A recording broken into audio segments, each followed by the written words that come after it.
the wildfire smoke season. So this is something a lot of people don't realize and definitely has become quite a harsh reality going into kind of where the world is these days. You know, the thing that's interesting about wildfires is, yes, we have a ton of wildfires right here in Colorado, but what can affect the quality of life for a lot of Denver residents isn't even the fires locally. A lot of them are actually coming from other states or, in some cases, other countries.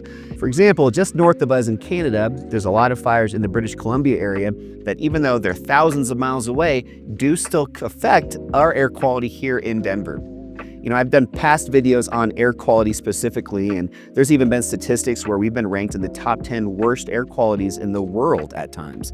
But that's a little bit on the one extreme of doom and gloom. What I really want to talk about today and share with you guys, if you're not that familiar with wildfire season, is that it really isn't just in the summer anymore.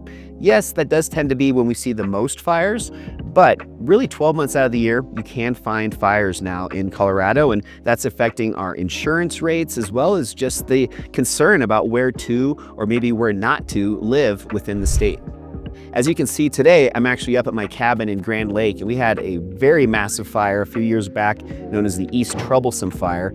And in a lot of parts of Colorado, one of the reasons for this high level of fire danger, about a decade ago, we were infested with pine beetles, which are these very tiny little beetles that basically get inside trees and eat them from the inside out.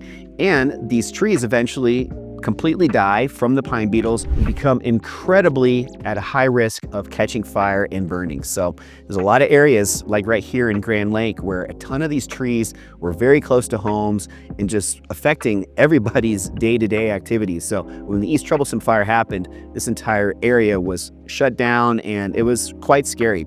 We weren't sure if we were going to have our cabin after a few days. Nobody could even tell us if it was standing or if it had burned. So firsthand experience about just truly how crazy these wildfires can be. One of the things that locals are always the most kind of in tune with as ski season comes to an end is just what our snowpack was for the year and if we got enough to really have a strong spring runoff and keep enough water and moisture in the high country to help eliminate or at least minimize the fire danger.